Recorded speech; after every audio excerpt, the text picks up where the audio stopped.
What's happening? This is Len Davis with Pangelity Productions. I'm a Seattle-based filmmaker, and I'm here with my son, Zuli D.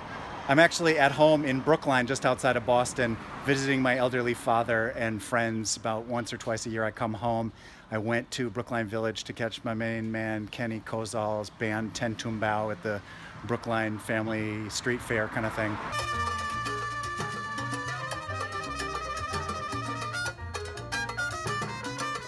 And I picked up the phone and called the Brookline Fire Department and connected with my childhood friend, Rich Radford, Dick, who is a firefighter, and I asked him if I could bring my 6-year-old son over to check it out. Hi.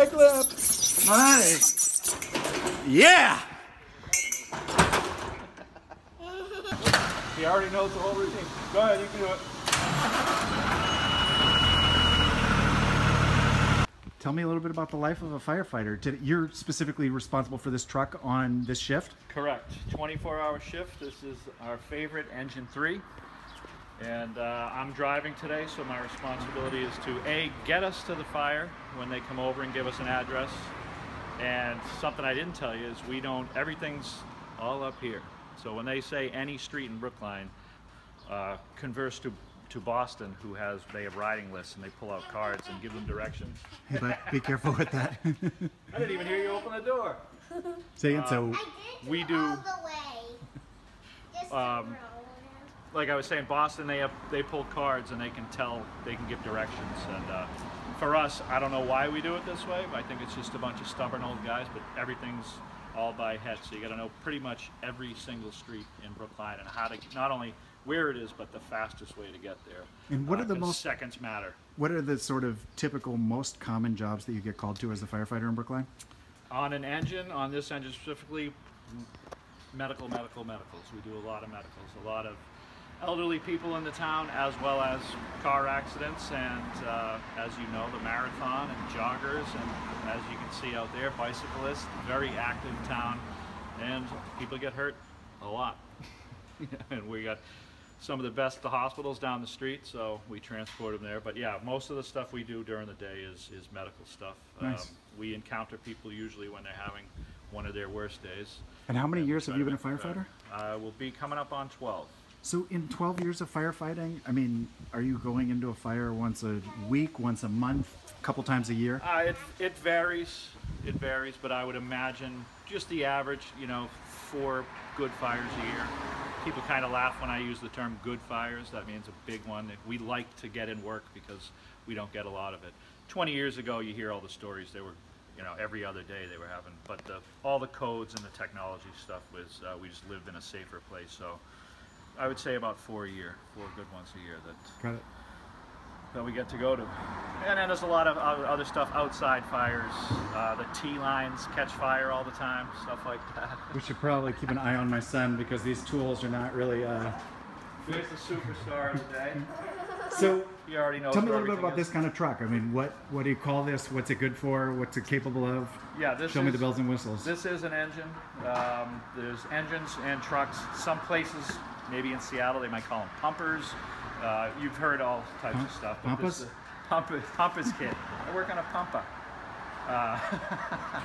So this carries the water. We're water and hoses, and trucks are generally ladders, and they go to the roofs, and they do more rescue and search and rescue stuff, and we put out the fire. But we work together. The population of Brookline is how many?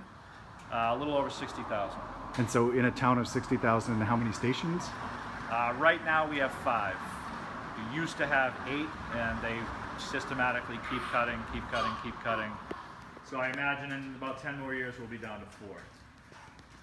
And it just puts more strain on each station. But and how many firefighters in the town? And I'm not going on a soliloquy about politics, but it's all about money, so it's understandable. But who are the other Brookline firefighters who we grew up with who are still in the force? Michael Kelleher, Log, Kellogg, Chris Wagner, David Heavey, and am I forgetting anyone? I think you might know a couple more, but that's what about Nelly? Oh, sorry. No, oh, geez, don't show this in public. Captain Nelson, he's big time around here. So nice. And was also our quarterback. Nelson takes the handoff, back to pass, looking downfield, looking deep, secure, Lovely to know what goes on is the driver's seat where I would pop up. You turn it on. A lot of people think they make the mistake all the time. They ask where the keys are. There are no keys. Turn it on.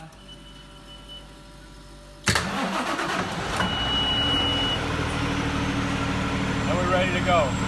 Seatbelt on. We race out the door. Try to be careful.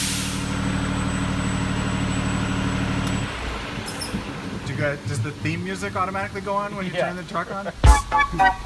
Nice. And then if we had arrived at a place, talk me through it. You arrive at a place and the building is on fire. Yeah, you always keep the engine running even if we're just at a call, because you never want to stall out. These guys in the back seat here, I have an officer in my front seat that sits next to me and tells me to slow down. And I got two guys back here. Those three would put on all their gear, go inside the fire, and take a couple hoses with them. And my job here is to run this whole panel and the pump so that they have water. Because if they go into a fire without water, obviously a very dangerous situation. So I have a lot of responsibility out here to make sure that everything runs right. They get water, the right amount of water at the right time, and not too much pressure, because when you're holding a line, and you open it, it's too much pressure, it can shoot you back 50, it's dangerous. So if this is too high, that's dangerous too. Nice. And so you arrive at a fire and talk me through it? Depends on what it is, an apartment building, a single family dwelling, the car fire, it could be anything. Every situation's different, so you just kind of play it by ear as soon as you pull up. First thing you want to do is just figure out what's going on. Is it a big building? Is the fire coming out of the third floor, the basement? Are there people inside? You gotta do all that in a matter of 10-15 seconds, and then figure out where you're going in. And I would just help facilitate them on which line they want to take in, how long of a line. We have 1,000-foot line, 100-foot line, because they're heavy and hard to move around. Get them in, and then I just regulate this and make sure that they're safe. I have a radio on, so I'm listening to everything that's going on in the fire. They can call me and say, I need more water, I need less, and then you play it by ear. And what kind of tools do you have back there that he seems to be trying to rip off? These are his favorite. You remember what this is called? This is called a Halligan. Very heavy. Used to take down doors, take down walls. Not very heavy. No, not to you. It's heavy to me, it's not heavy to him. So we've got a professional here. Usually go in with one of each, this and an axe, and it'll kind of get you out of any situation that you're in. Hopefully. Nice. What's the, I don't know if you're allowed to go here, but what's the a starting salary for a firefighter in Brookline like? In Brookline, I would say they do certain things where you start off low and they give you kind of step raises to make sure, to save money. I would say a class just graduated on Friday. They're probably start at around 48, I would imagine, and then by the end of their step, they might be around 55. Kind of guessing there, I can't remember. Cool. What else is going on back here? This is in case you decide to barbecue when you arrive at a fire? That's very important, in case somebody forgets the barbecue sauce. Of course, we love America, so we let our flag fly. This is the hose bed, so all the hose is back here. And you just figure out what you need. So this we bring into high rises. It's a pack you put on your shoulder. Somebody can go up to the 6th, 10th floor and connect to the standpipes that are inside the building, so you don't have to look. Hey, as opposed to the truck. And there we go. So that's you're about to leave? This is probably 90% us. Well, listen.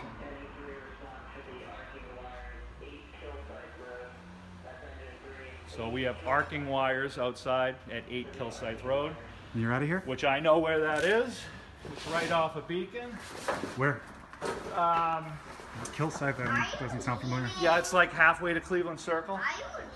Yeah, we gotta go take care of some stuff. Wait, I didn't get a chance to ask, what is it like to have been such a total punk such a troublemaker as a child and end up as an adult? Sue, can you wait 1 second, please? This is an important piece of this. What is it like to have grown up in the town as a total troublemaking punk and go on to be part of the force that represents the I'm saving. making amends. I'm making amends now, and it feels good. You know, I get to pay back. I get to do things that hopefully pay back for the stuff I've done in my past. Reverse karmic retribution. We might be back. You know, if you want to hang out, it's up to you. Thank you so much I for don't offering. think we won't be like an hour, but It's all good. Are you going to hit the lights as you pull out? Oh yeah, absolutely. Great. Absolutely. And seconds until that happens? Yeah, no, we're leaving right now. That's the thing. When they call us, we gotta go. You know, we Sweet. don't. It's like we planned this. But feel free. You can hang out or. Awesome. I'll Thanks see so you much. later. What did you say? Wires down? Arcing wires. So. Sparking wires. Arcing. So Arcing. there's Sweet. dangerous. Thanks so much, brother.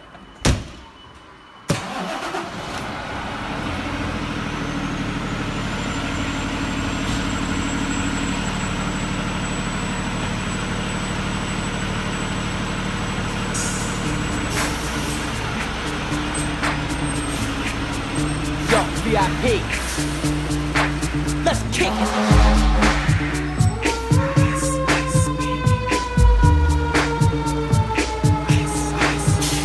Alright, stop. Collaborate and listen. I sit back with my brand new invention.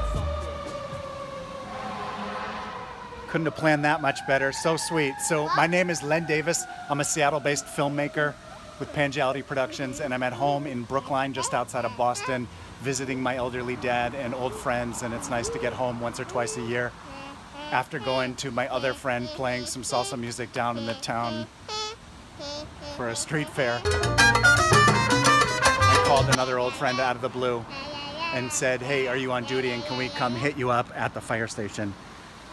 And here we are in Brookline, in Washington Square. So sweet, love it. Brookline, so nice. Thank you so much for giving us this tour, Rich. Dick. Love it. Stay fresh, y'all.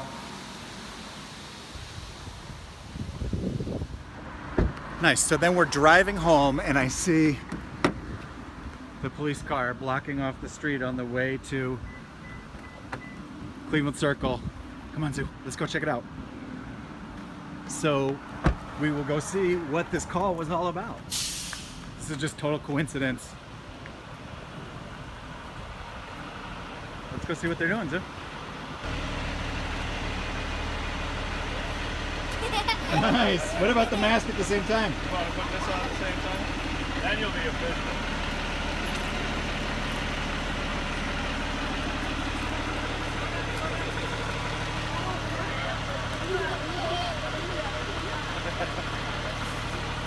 Nice.